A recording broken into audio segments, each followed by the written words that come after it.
icône de la comédie âgé de 75 ans, est soudain devenu l'un des noms les plus controversés d'Hollywood. Les projets récents de Bill Murray ont été discrètement abandonnés. Des vedettes auraient refusé de travailler à ses côtés. Pourtant, le véritable choc n'est pas lié à ce qu'il est accusé de faire, mais à ce qu'il dit maintenant. Lors d'une récente projection, Murray a fait des commentaires qui ont fait des vagues dans l'industrie, déclenchant des conversations qui refusent de s'éteindre. L'arrestation à l'aéroport dans 1970 semble insignifiante en comparaison. Les altercations sur le plateau qui alimentaient autrefois les rumeurs paraissent aujourd'hui presque pittoresques. Ce qui domine les discussions aujourd'hui, ce sont les accusations qui s'étendent sur plusieurs décennies, et la réponse de Murray à ces accusations n'est pas celle que tout le monde attendait. L'Internet s'en est emparé, disséquant chaque mot, rejouant chaque clip, incapable de détourner le regard. Bill Murray est né le 20 et 1950 à Evanston, dans l'Illinois. Mais son histoire a véritablement commencé dans la ville voisine de Wilmette, à l'intérieur d'une maison exiguë et bruyante, remplie de 9 enfants et soumise à la pression constante de la survie. Il était le 5e de la lignée, un enfant catholique irlandais, de plus portant des vêtements usagés, armé d'un sens aigu de l'humour et de peu d'autres choses. Son père, Edward Murray, travaillait comme vendeur de bois, gagnant entre 800 et 300 par an, un argent mis à rude épreuve par les frais de scolarité de l'école catholique, l'épicerie, et une famille qui semblait ne jamais cesser de s'agrandir. Les garçons, Murray portait des sacs de golf au club Indian Hill, marchant des kilomètres pour 3,50 la partie, puis remettant chaque dollar à la piscine familiale. Leur maison était perpétuellement encombrée. Leur vie était toujours bruyante. Mais il y avait une règle à table: si vous n'étiez pas drôle, vous faisiez la vaisselle. L'humour n'était pas facultatif. C'était une monnaie d'échange. Edward Murray a lutté contre le diabète et est mort en décembre 1967, Il n'avait que 46 ans. Bill en avait 17. En un instant, tout a basculé. Le monde chaotique de l'enfance est devenu plus lourd, plus fragile. Sa mère Lucille s'est retrouvée à tenir la famille ensemble. Elle a travaillé de longues heures dans une salle d'expédition de fournitures médicales, tandis que 9 enfants essayaient de ne pas s'effilocher. Brian, le frère de Bill, a quitté l'université et est rentré à la maison. Il a décroché un emploi à Second City et, sans le savoir encore, il ouvrait la porte à l'avenir de Bill. Bill Murray n'a jamais été conçu pour avancer en ligne droite. À St. Joseph's, il fait du sport et étudie juste ce qu'il faut pour avancer. Ce qui le captive vraiment, ce sont les histoires de hors-la-loi et de pionniers américains. Kit Carson, Wilde, Bill Hickok. Des rebelles, des preneurs de risques, des hommes qui refusent de suivre les règles. Cette fascination fait naître quelque chose d'agité en lui. À l'Académie Loyola, il joue au Golf Form, un groupe de rock appelé les Dutch Masters, et plaisante avec les élèves et les professeurs. Il chante des reprises des Beatles, improvise des paroles et noie le chagrin dans le bruit. Le groupe lui a donné une scène, et une fois qu'il en a eu une, il n'en est jamais vraiment descendu. En 1968, il a déménagé à Denver pour s'inscrire au Regis College avec l'intention d'étudier la médecine. Le plan s'est rapidement effondré. La maison lui manquait. Ses notes se sont effondrées. Finalement, il est retourné en stop dans l'Illinois, rencontrant sur la route des étrangers généreux, absurdes et inoubliables. Ce voyage l'a façonné plus que n'importe quel amphithéâtre ne pourrait le faire. Le jour de son 20e anniversaire en 1970, dans la file d'attente de l'aéroport O'Hare Murray, fait une blague en disant qu'il a des bombes dans son sac. Le guichetier ne rit pas. La sécurité fouille ses bagages et trouve près de 10 livres de marijuana d'une valeur d'environ 20 000 $. L'arrestation fait la une du Chicago Tribune. Murray est mis à l'épreuve et abandonne définitivement l'université. Il n'a pas fait de spirale, il a réorienté. Brian, maintenant établi à Second City, a ouvert la porte plus grand. En 1973, Bill a rejoint leur compagnie de tournée. En quelques mois, il s'est produit sur la scène principale aux côtés de John Candy et Betty Thomas.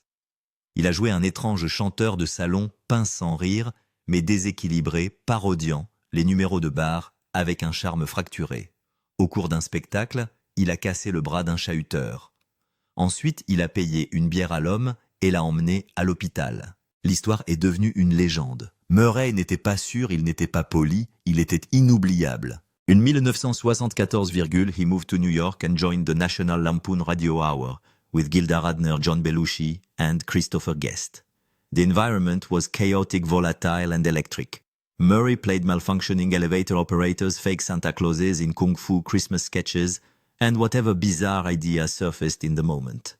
During one broadcast, he accidentally set a prop on fire. The stage nearly burned. The audience roared. C'est ainsi qu'il fonctionnait, toujours en train de flirter avec le désastre, toujours à 2 doigts de l'effondrement. Sa première véritable exposition à la télévision a lieu en 1975 sur la version ABC de Saturday Night Live animée par Howard Cosell. Il y fait ses débuts en tant que Nick the Lounge Singer croonant mal à propos des standards émotionnels tels que « Feelings ». Le public réagit et le personnage reste en place. Pourtant, la véritable reconnaissance ne vient que lentement. Lorsque Murray auditionne pour l'émission Saturday Night Live de NBC, il échoue. Les producteurs ne sont pas convaincus. Au lieu de l'écarter complètement, ils lui offrent un poste de scénariste. Dans les coulisses, Murray peaufine son matériel attendant tranquillement. Son ouverture arrive lorsque Chevy Chase quitte l'émission. Murray se retrouve sous les feux de la rampe. Sa première prestation en direct tombe à plat. Il supplie le public de rire, mais il persiste. The Lounge Singer revient plus vif et plus étrange. Peu à peu, le public lui fait bon accueil. À sa 3e saison, Murray est devenu incontournable. Il n'imite personne. Il s'appuie sur la bizarrerie, le timing précis et l'imprévisibilité. Le 15,1977, janvier, il est entré en scène coiffé d'un chapeau en tuyau de poil, ce que personne n'avait vu en dehors d'un musée depuis plus d'un siècle. Son Abraham Lincoln ne prononçait pas un discours. Il passait un entretien d'embauche. S'exprimant dans un anglais rigide et désuet, il a répondu aux questions des RH modernes avec une sincérité absolue, se grattant les favoris et refusant d'enlever son chapeau comme si l'année était encore 1863, Le sketch a fonctionné parce qu'il semblait instable, comme s'il pouvait s'effondrer à tout moment.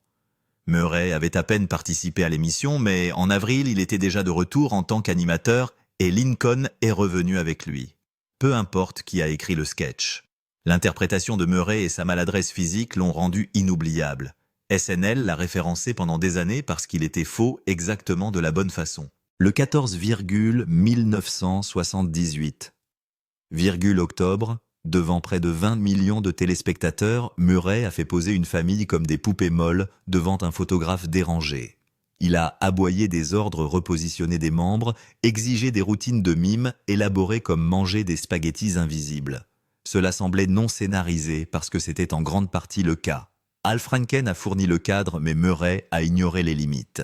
Ce soir-là, Steve Martin a animé la soirée Blondie a joué et Murray a volé l'épisode. Le sketch a été rejoué, référencé, disséqué et repris dans les saisons suivantes. Il était bruyant, physique, chaotique et il a fait passer Murray du statut de membre de l'équipe à celui de quelqu'un de plus important. Par 1980, Bill Murray menait des visites imaginaires à travers un monument préhistorique fait entièrement de brioche à la cannelle. Le sketch a été diffusé le 5 avril et s'est déroulé comme un rêve fiévreux. Il a divagué sur les anciens mystères de la pâtisserie, tournant sans cesse autour d'une brioche fictive en pierre. Le public ne pouvait pas savoir où les faits se terminaient et où les absurdités commençaient. C'est cette incertitude qui a fait la magie de l'émission. Alors que l'émission évoluait et que des changements d'acteurs se profilaient. Murray semblait immunisé. Son style décousu et improvisé n'a pas seulement marqué son passage au Saturday Night Live. Il a façonné la façon dont il allait aborder ses personnages pendant des décennies et a trouvé un écho des années plus tard dans des spectacles tels que The Life Aquatic. L'épisode de ce soir-là a attiré 13,5 millions de téléspectateurs. Même le chaos avait de la gravité. Dans les coulisses, cependant, les choses s'effondraient. John Dumanian a pris la relève en tant que producteur dans 1980, et Murray l'a détesté. Il pensait que l'émission avait perdu son intérêt. Il l'a dit publiquement. Au 24e mai, le soir où Buck Henry présentait l'émission, Murray a fait une apparition surprise sarcastique, plaisantant à moitié sur le fait que l'émission était terminée. 3 saisons plus tard, il était éliminé. La querelle était suffisamment grave pour que Dumanian soit lui aussi renvoyé. Cet épisode a été regardé par 12 millions de téléspectateurs, mais il a été ressenti comme la fin de quelque chose. Murray ne s'éloignait pas seulement de SNL, il marchait vers quelque chose d'entièrement différent, mais pas avant d'avoir presque fait exploser le bâtiment. Dans 1979, pendant l'un des épisodes de la haute saison, Murray a glissé des feux d'artifice dans la loge de John Belushi en guise de farce. La sécurité a dû intervenir. Personne n'a été blessé, mais le chaos a ébranlé tout le monde. Pour certains, c'était hilarant. Pour d'autres, c'était un signe d'avertissement. C'était la culture des coulisses, à l'époque brillante et imprudente, à une cigarette de l'embrasement total. Le public n'a jamais vu cette partie, mais les acteurs ne l'ont jamais oublié. Lorsque Murray a tourné Meatballs en août 1978, personne ne savait s'il pouvait diriger un film. Le budget n'était que 1,6 million de dollars. Le tournage a eu lieu au Camp White Pine, à Haliburton en Ontario, avec de vrais enfants comme figurants. Cela a rapidement tourné au désastre. Les campeurs ont manqué la natation, les activités manuelles, les siestes, tout ce qu'ils voulaient vraiment. Un jour, après une course de sacs de pommes de terre trop souvent retardée, ils se sont révoltés. Ils ont crevé les pneus des chariots qui avaient été gonflés à l'hydrogène. Tout s'est arrêté, mais d'une manière ou d'une autre, ce chaos s'est retrouvé à l'écran. C'est là que Murray a improvisé la réplique « Ça n'a pas d'importance » dans la scène de la balle aux prisonniers. C'est devenu le cœur du film qui a rapporté 43 millions de dollars. Murray est entré comme comique, il est sorti comme star de cinéma. Un an plus tard, dans Caddyshack, il est devenu une légende. Son monologue sur l'histoire de Cendrillon ne figurait même pas dans le scénario. Le réalisateur Harold Ramis lui a simplement demandé s'il avait déjà fait des commentaires sur le golf imaginaire. C'est tout. Murray a inventé le reste en une seule prise. Le personnage de Carl Spackler a failli ne pas exister. Il était sur le billot, mais les frères Murray et Ramis l'ont sauvé. Il a filmé la plupart de ses scènes en 6 jours sans scénario. Le budget était de 6 millions de dollars. Et le film a rapporté 40 millions de dollars sur le marché intérieur. Ce monologue n'est pas seulement resté dans le film, il en est devenu l'âme. Mais cette âme avait du caractère. Au cours d'une scène, Murray était censé faire un swing de golf. Il ne l'a pas fait. Dans sa rage, il a brisé un jeu d'eau sur mesure d'une valeur de 10 000 dollars. Il était censé créer des effets d'ondulation réalistes. Maintenant, il n'y a plus rien. L'équipe s'est figée. Ramis n'a pas crié, il n'avait pas besoin de le faire. Tout le monde savait que ce décor ne serait pas reconstruit. Il est resté cassé, et d'une certaine manière, ce côté rugueux a donné au film une impression de réalité. La destruction a coûté cher, mais le mythe qu'elle a laissé derrière, elle, n'a pas de prix. Puis vint Where the Buffalo Roam en 1980, Murray joua Hunter S. Thompson et devint le personnage d'une manière qui effraya les gens. Il traîna avec Thompson lui-même, fut attaché à une chaise, jeté dans une piscine à Aspen. Il s'est présenté à SNL toujours dans son personnage porte-cigarette, énergie nerveuse, colère, à fleur de peau. Le scénario du film était faible. Murray et Thompson ont réécrit des pages pendant le tournage. La fin a dû être tournée à nouveau quelques jours avant la sortie du film. La projection de presse a été annulée. Le film n'a jamais été terminé comme prévu et Murray n'a pas pu se défaire du rôle. Même après la fin du tournage, il portait Thompson avec lui comme un fantôme. Dans 1981, les rayures lui ont donné une nouvelle forme de chaos. La scène de lutte dans la boue est une idée de Murray imaginée avec Ivan Reitman. Il a ajouté la réplique « All right, I'll take the Aunt Jemima treatment on the spot ». Le film a été tourné dans une véritable fosse, et lors d'une chute, Murray s'est accidentellement donné un coup de poing au visage. Il a eu besoin de points de suture. La scène était si crue que la MPAA a failli donner une classification X au film.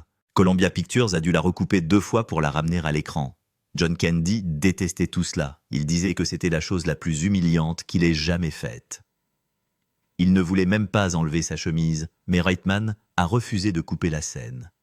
Elle est restée et les rayures sont devenues un autre succès culte, né d'accidents de sang, d'improvisation et d'entêtement. Bill Murray ne se contentait pas de jouer dans ses films, il s'y jetait à corps perdu, parfois trop loin.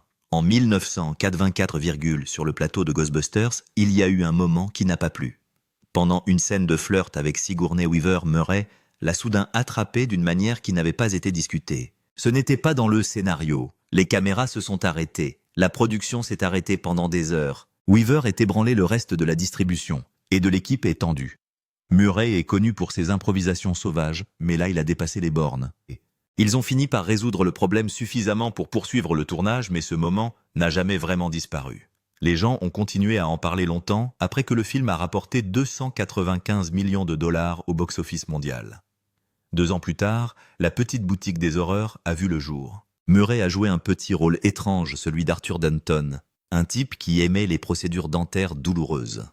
La scène où il passe sous un masque à gaz avec Steve Martin est devenue une sorte de chaos comique surréaliste. Frank Oz, le réalisateur et le producteur David Geffen s'étaient en fait opposés sur le choix de Murray, mais une fois qu'il a obtenu le rôle, il a refusé de suivre un script. Il a improvisé à chaque prise. Ils ont tourné le film pendant 2 jours avec 20 prises différentes, peut-être plus. À un moment donné, il s'est tellement plongé dans l'épisode de l'oxyde nitreux qu'il s'est évanoui pas pour de vrai, juste à cause du mélange de faux gaz et de l'énergie pure de tout cela. Les monteurs ont admis plus tard qu'ils avaient eu du mal. Chaque prise était si différente qu'on avait l'impression de couper ensemble 10 ambiances différentes. Puis Vince Crouch dans 1988, Murray n'a pas seulement joué dans ce film, il a aidé à le créer. Il a coproduit et réécrit des scènes en permanence. Une scène en particulier n'a pas survécu au montage final. Il s'agissait d'une émission en direct où son personnage Frank Cross s'en prenait à un groupe d'elfes de Noël, mais au lieu d'un texte familial, Murray s'est lancé dans une diatribe pleine d'injures. Tout le monde sur le plateau a éclaté de rire, mais c'était trop intense pour une classification PG-13. Richard Donner, le réalisateur, a dû tout couper. Pourtant, les gens qui l'ont vu en direct n'ont cessé de dire que c'était l'un des moments les plus drôles qui n'ont jamais été intégrés au film. In 1990, Quick Change a atterri avec un bruit sourd. C'était un petit film étrange où Murray jouait un braqueur de banque dans un costume de clown. Il l'a également co-réalisé, mais les choses ne se sont pas bien passées. Le réalisateur original, Jonathan Demme, s'est désisté. Murray et Howard Franklin ont pris le relais à la dernière minute. Sur le plateau, Murray a insisté pour improviser près de 40% des répliques. Le résultat était désordonné. Les critiques ont apprécié son énergie, mais le public a été dérouté. Le film a à peine rapporté 15 millions de dollars pour un budget de 7 millions de dollars. Pourtant, avec le temps, il a trouvé une sorte de culte en partie parce qu'il était si bizarre en partie à cause des choix bizarres de Murray. Puis, il y a eu What About Bob dans 1991, et cette fois, le chaos n'était pas seulement à l'écran. Murray a décidé de jouer la carte de la méthode en traquant son costard Richard Dreyfuss hors caméra. Il l'a suivi dans des restaurants, à l'extérieur des hôtels et même dans les coulisses. Ce n'était pas drôle. Dreyfuss en avait tellement marre qu'il a failli quitter le film. Le réalisateur Frank Oz a dû intervenir avant que les choses n'aillent trop loin. Le film a tout de même rapporté 80 millions de dollars, mais Dreyfuss a refusé de parler à Murray pendant des années. Les blessures ne faisaient pas seulement partie du scénario, elles étaient réelles. Le jour de la marmotte est arrivé en 1993, et à ce moment-là, Murray était épuisé par des années de SNL, de célébrité et de frustration. Son personnage Phil Connors devait apprendre le piano pendant la boucle temporelle. Murray ne pouvait pas lire la musique, il a donc appris à l'oreille. Le morceau La Rhapsodie sur un thème de Paganini de Rachmaninoff était difficile, mais il s'est entraîné pendant des heures pour qu'il ait l'air réel. Les gros plans ont été faits par une doublure, mais le reste c'était lui. Le réalisateur Harold Ramis lui a fait faire plus de 100 prises. Certains disent qu'il a utilisé l'épuisement réel de Murray comme carburant pour la transformation du personnage. Le film a rapporté 5 millions de dollars, mais derrière ce sourire se cachait un homme qui s'effilochait lentement. En 1994, Murray s'est attaqué à quelque chose de complètement différent. Il a joué Bunny Breckenridge dans Ed Wood de Tim Burton, une figure transgenre de 1950 Hollywood. Murray s'y est mis à fond. Il s'est teint les cheveux en platine et n'a jamais quitté le personnage, pas même pendant le déjeuner.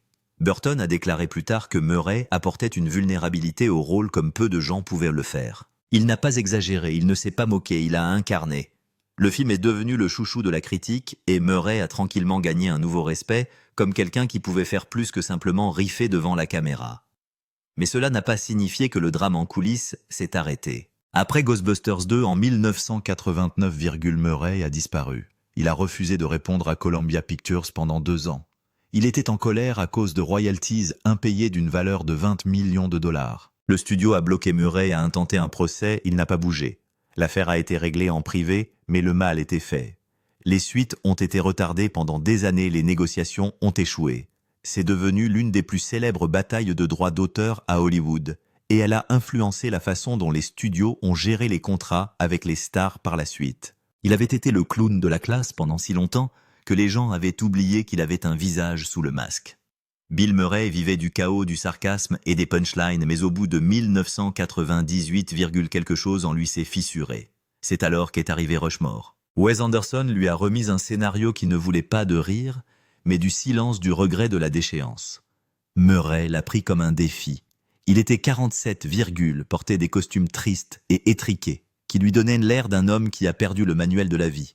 Il a perdu 20 livres, il a puisé dans quelque chose qu'il avait enfoui depuis des décennies, comme ce jour de 1970 où la sécurité de l'aéroport a trouvé 10 livres de marijuana dans son sac. Il était 19 à l'époque.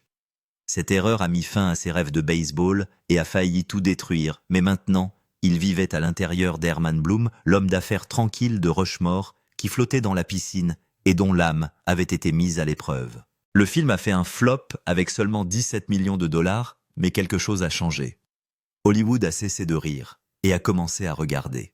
Au moment où le Royal Tenenbaums est sorti dans 2000, Wes Anderson a construit un petit monde étrange et Murray y a pénétré comme s'il y avait toujours vécu. Il portait un gilet terne et des lunettes rondes et marmonnait des répliques qui ne figuraient pas dans le scénario. Dans une scène enveloppée dans un peignoir, il a regardé la caméra en face et a dit « Je suis médecin, vous voyez ce que je veux dire, personne ne l'avait prévu. » Anderson l'a gardé parce qu'il était parfait. Ce moment en dit plus long sur lui que 10 monologues ne pourraient le faire. Il n'essayait plus d'être drôle, il était tout simplement. Ce film a reçu des nominations et des éloges, mais Murray ne se souciait pas des trophées. Il a déclaré que les plateaux de Wes étaient les seuls endroits où personne ne lui disait de se taire. Il a pris 9 000 $ pour Rushmore à travailler gratuitement sur Bottle Rocket et s'est envolé une fois pour Paris, juste pour s'incruster à une séance de questions-réponses lors d'un festival de films de Wes Anderson et raconter une blague. Personne ne l'a invité, il est arrivé comme ça. Dans 2003, Sofia Coppola l'a emmené à Tokyo. Lost in Translation, c'était différent, pas de grand scénario, juste une ébauche de 3 pages, quelques chambres d'hôtel et le décalage horaire. Murray jouait Bob Harris, un acteur vieillissant en perte de vitesse dans une ville étrangère vendant du whisky à des inconnus. Scarlett Johansson était la fille de l'ascenseur voisin tout aussi perdue. Ils se chuchotaient dans la nuit et ce n'était pas de la comédie, c'était autre chose. Il n'a pas gagné, c'est Sean Penn qui a gagné. Mais le dernier murmure de Murray à Scarlett, à la fin du film gardé secret pendant 22 ans, a finalement été révélé dans 2025, Ne m'oubliez pas, a-t-il dit. L'année suivante, Wes lui a donné un bonnet rouge et l'a envoyé sous l'eau dans La vie aquatique avec Steve Zissou. C'était absurde en surface des requins en caoutchouc qu'un océanographe inventé qui chassait un requin jaguar mythique, mais au fond, Zissou était un homme brisé par l'échec. Ils ont construit un réservoir de 100 pieds rempli de 55 000 gallons d'eau. Un jour, Murray a accidentellement tiré un faux harpon sur Owen Wilson et lui a frôlé la jambe. L'équipe a ri. Wilson boitait. Tout le monde s'en fichait. Murray refusait de faire de la plongée sous-marine, alors ils ont truqué les scènes sous-marines. Il a déclaré plus tard qu'il n'avait même pas réalisé qu'il s'agissait d'un film d'art. Il pensait qu'il s'agissait d'un chapeau ridicule. Puis est arrivé Broken Flowers dans 2005, Jim Jarmusch ne lui a pas donné de scénario, juste une lettre, une feuille de route et 5 femmes à visiter d'anciens amants dont l'un aurait pu avoir son enfant. Murray a joué Don Johnston, un homme qui parlait peu mais ressentait tout. À cette époque, les tabloïds ont fait circuler des rumeurs. Son mariage avec Jennifer Butler bat de l'aile. Un tabloïd londonien affirme qu'il a eu une étrange rencontre avec une fan dans un hôtel. Rien n'est prouvé, mais les bruits autour de lui se font de plus en plus insistants. Pendant le tournage, il appelait Jennifer tous les soirs. Certaines scènes du film donnent assis, seule la télé, qui clignote le silence qui s'étire, ressemblaient trop à la vie réelle. Le film n'a rapporté que 13 millions de $, mais c'était une pierre de plus sur le chemin du nouveau Murray, celui qui n'avait pas besoin de punchline. Dans 2010, alors qu'il tourne Get Low avec Robert Duvall, les choses se fissurent à nouveau. Il joue un entrepreneur de pompes funèbres rusé, mais en coulisses, les tensions montent. Murray se heurte au rythme, quitte le plateau, un jour en claquant la porte, et la production est interrompue. Cela a coûté du temps et de l'argent au studio, et l'équipe l'a ressenti. Duvall s'est resté calme, mais la tension a laissé des traces. Les critiques ont encore loué le film, mais les gens ont recommencé à chuchoter. Il était de plus en plus difficile de travailler avec Murray, et cela a empiré. Dans 2022, pendant les répétitions de Being Mortal, un membre de l'équipe l'a accusé d'inconduite. Il l'avait chevauché sur un lit d'accessoires, l'avait embrassé à travers des masques Covid. Elle a déposé une plainte, la production a été arrêtée, un règlement de 100 000 $ a suivi. Le film a été annulé. Murray l'a qualifié d'amusant et de stupide, mais le mal était fait. La réaction des médias a été brutale. Il a dit qu'il se sentait grillé. Il n'a pas dit que ce n'était pas vrai. Le passé ne l'a pas laissé tranquille. Dans 2016, son apparition dans le reboot féminin de Ghostbusters a provoqué une nouvelle tempête. Des fuites de courriels de Sony datant de 2014 ont montré qu'il avait critiqué la distribution en privé, la qualifiant d'inutile. Le studio a même envisagé de le poursuivre en justice pour l'obliger à faire une apparition. Les fans ont explosé. Il a plus tard dit qu'il l'avait fait parce que les acteurs étaient drôles, mais les tâches de l'email sont restées. Même Zombieland Double Tap in 2019, où il est mort à l'écran dans une scène violente de zombies, avait le chaos derrière lui. Pendant les répétitions, il a donné un coup de poing accidentel à une costard et s'est cassé la main. Ils ont gardé la scène car elle avait l'air réelle. C'était. Par 2020, Sofia Coppola a refait appel à lui pour On the Rocks. Il a joué un père dragueur méfiant et mielleux. Le film a été tourné à New York dans le cadre d'une pandémie. Ils n'ont eu que 3 jours dans certains quartiers, serrés, secrets, étranges. Murray a déclaré que le film l'a rendu nostalgique et fatigué. Les lignes se brouillent à nouveau entre le rôle et la réalité.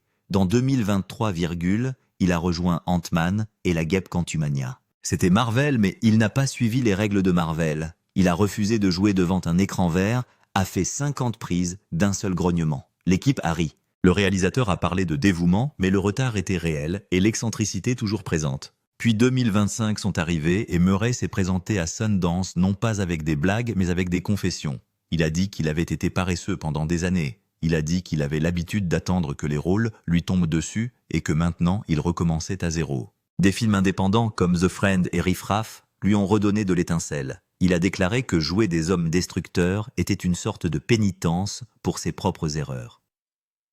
Il a fait à nouveau équipe avec Kristen Wiig pour Epiphany, jouant un milliardaire qui aide une héritière désespérée après qu'elle ait tout perdu. Le réalisateur l'a qualifié de miroir des absurdités de la vie. Murray l'a qualifié d'amusant.